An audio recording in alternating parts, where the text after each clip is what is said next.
కరివేపాకు రైస్కి కావాల్సిన ఇంగ్రీడియంట్స్. ఈ ఇంగ్రీడియంట్స్ ఏం తీసుకొని మనం ఫస్ట్ ప్యాన్ ఆన్ చేసుకొని ప్యాన్లో ఆయిల్ వేసేసుకొని పచ్చిమిర్చి, ఎండుమిర్చి, ధనియాలు, కొన్ని జీలకర్ర, ఇవన్నీ లైట్గా ఫ్రై చేయాలి. ఫ్రై అయ్యాక జీలకర్ర, అల్లం,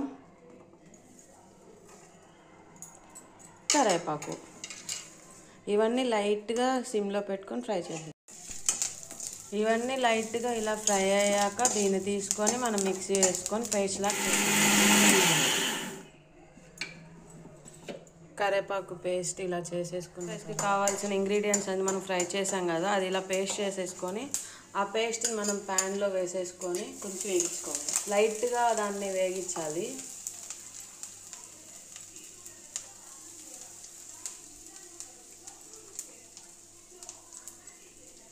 వాటర్ వేసుకొని 1 డ్రాప్ వాటర్ వేసేసుకోవాలి. లైట్గా కొంచెం వేయించుకోవాలి.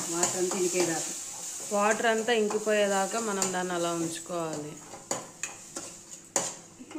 తర్వాత మనం ఇందాక సాల్ట్ వేసుకున్న రైస్ ఉంది కదా, ఆ రైస్ని అంతా కరివేపాకు పేస్ట్లో వేసేసుకోవాలి.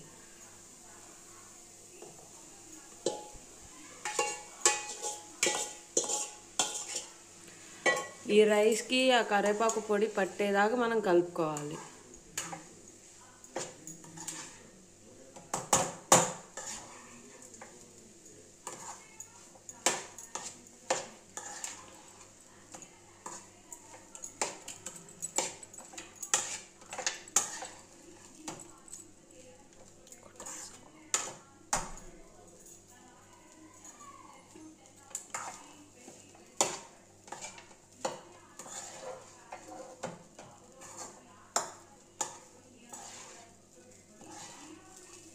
అంతా ఇలా కలుపుకున్న తర్వాత పైన గార్నిష్కి మనం కొంచెం కరివేపాకు అండ్ కొత్తిమీర ఉంటే వేసుకొని, మా దగ్గర కొత్తిమీర లేదు అందుకే మేము కరివేపాకు వేసుకున్నాం.